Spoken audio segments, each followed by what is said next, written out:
Hello. Want to capture stunning shots of a solar eclipse without getting lost in lengthy tutorials? Look no further. In this concise video, we're diving straight into the essentials.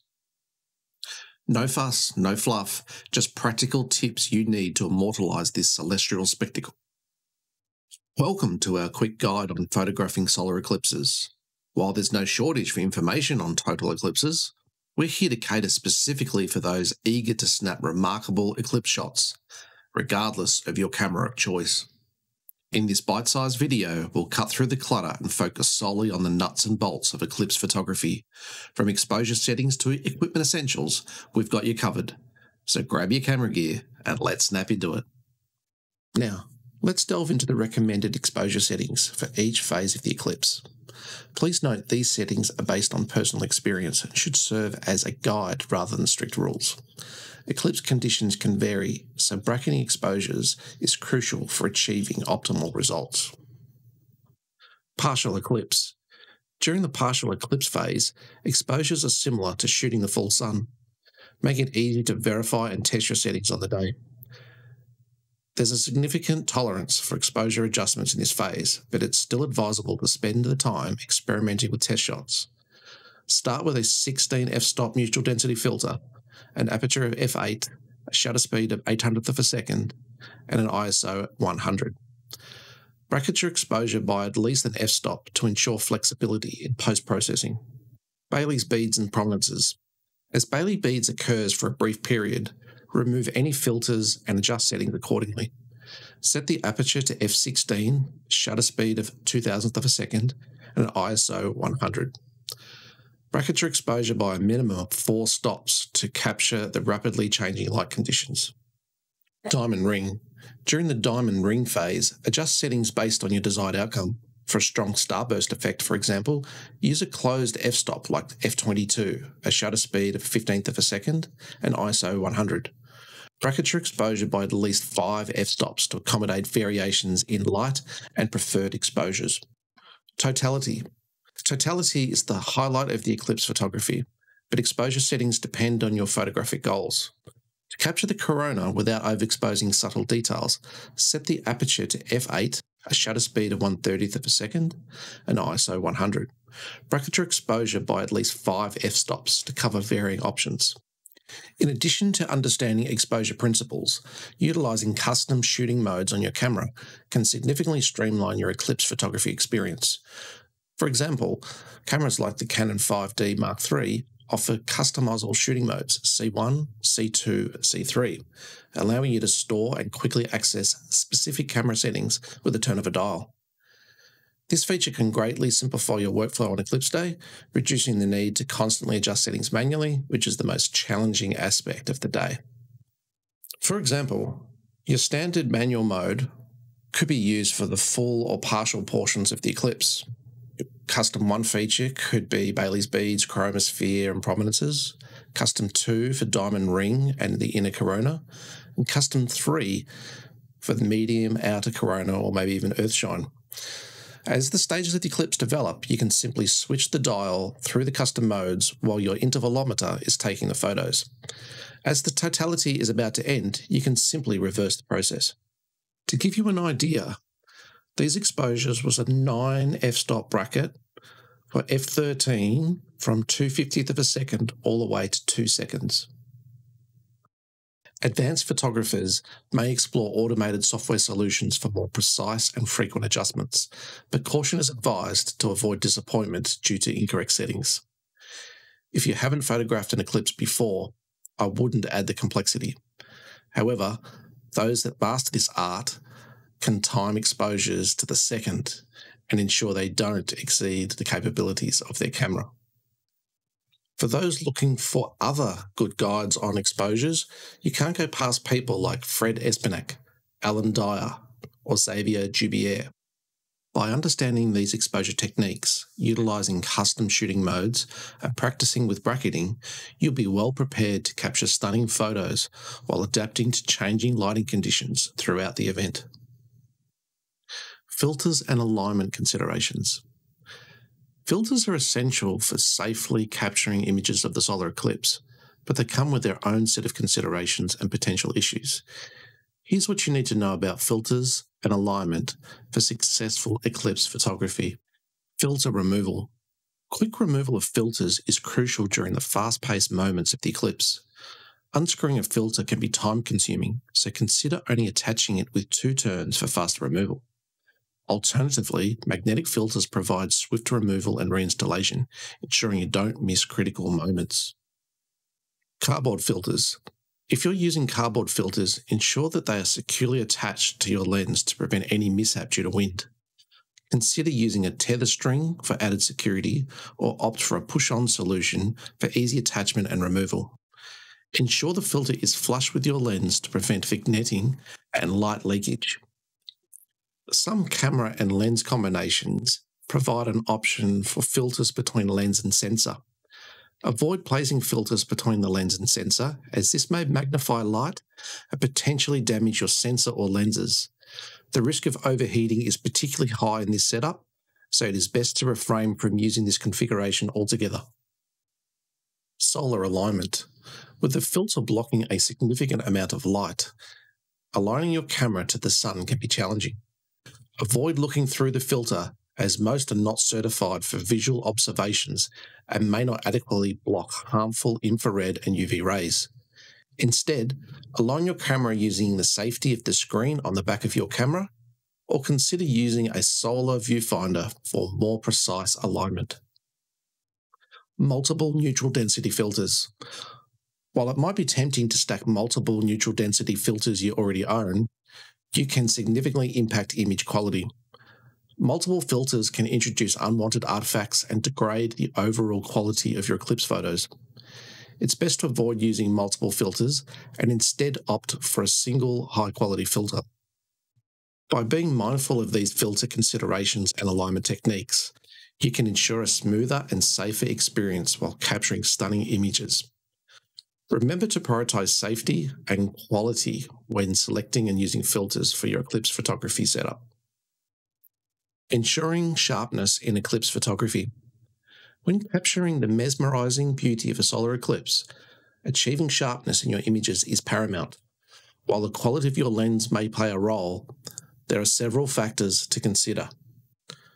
One of the most prevalent issues, especially when using long focal lengths or slow shutter speeds, is motion blur. Causes include tripod instability, wind-induced vibrations, the Earth's rotation, or unintentional camera movement during the exposure. Invest in a sturdy tripod that can support the weight of your camera gear and withstand outdoor conditions. Travel tripods may lack the strength and stability needed for sharp images. Attach a weight like your camera bag to the tripod to enhance stability. Be conservative with shutter speed settings to account for any tripod shake. Despite common advice against using image stabilization on a tripod, it's been my experience there's enough tripod shake magnified by long focal lengths to counter this issue. Leave it on unless you notice significant issues. Unintentional camera shake can be introduced while you press the shutter. Use a remote cable release or intervalometer to trigger your camera's shutter remotely. This minimizes the risk of introducing vibrations or camera shake, resulting in sharper images. Set up your intervalometer to automate the shooting process, allowing you to focus on composition and adjustments without physically touching the camera. When it comes to shutter speed, follow the classic rule of thumb in photography. Avoid exceeding 1 over your focal length to prevent motion blur. Considering your setup though, with a tripod and image stabilization, you can push the shutter speed to around 1 or 2 seconds, but be cautious not to compromise image sharpness. For those lucky enough to have a newer digital SLR, you have the option of using an electronic first curtain mode. By using this mode, there is no shutter shock and therefore less vibration. Optical imperfections such as chromatic aberration, distortion, or vignetting can degrade image sharpness. These aberrations may be more pronounced when using wide apertures or extreme focal lengths, so try to avoid these configurations depending on your gear.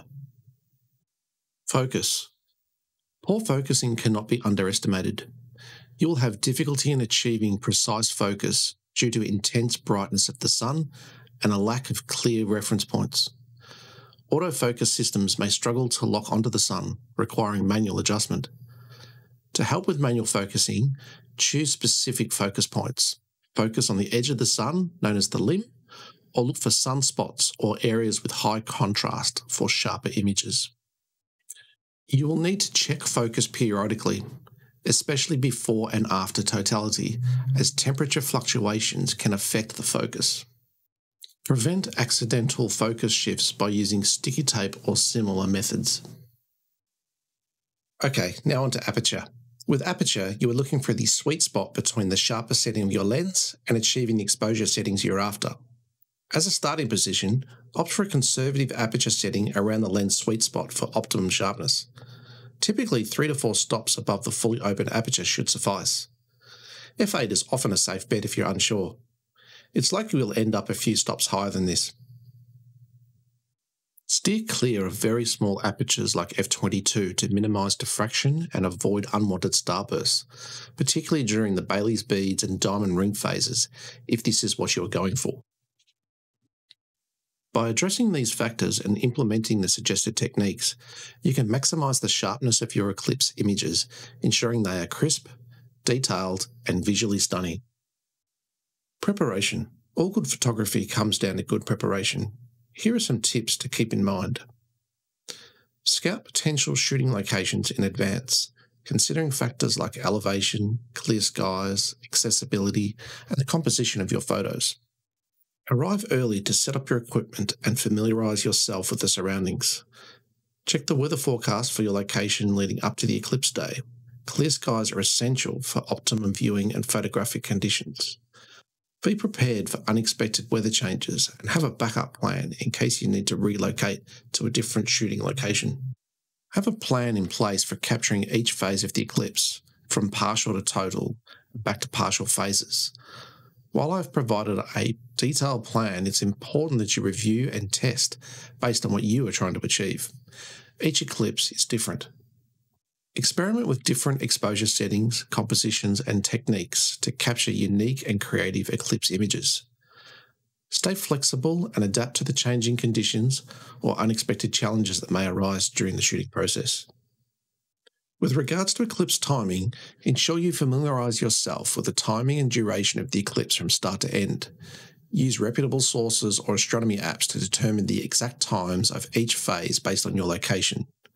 Plan your shooting schedule accordingly, ensuring you are ready to capture the key moments of the eclipse as they unfold. Everything will happen fast. Okay, here are some accessories to consider. I'd consider a fine, controlled tripod head. Consider using a fluid or geared tripod head for precision control over camera movements. This type of a head allows for smooth and accurate adjustments, crucial for composing your shots during the eclipse. A step up from this is to use an equatorial wedge.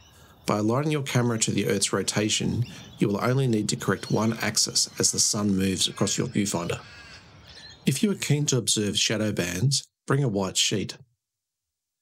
Honestly, this is difficult for your eyes to adjust to, and you'll be able to see it better on video afterwards, or after your eyes have adjusted from totality and totality is ending.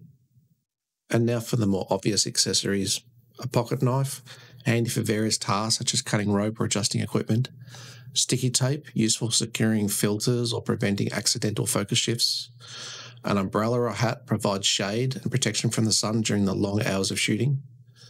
Spare batteries and memory cards. Ensure you have enough power and storage capacity for extended shooting sessions.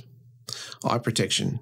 Ensure you have approved solar eclipse glasses to protect you from the intensity of the sun rays. And of course, the obvious requirements of sunscreen and water should be a part of anyone's essentials. Documentation. The day will go quickly and it's easy to get overwhelmed. Keep a documented script for the day on what you should be doing and at what time as a reference. During the eclipse, you will see a number of stars. Ideally, document the brightest objects that you can refer to if you want to know what an object is.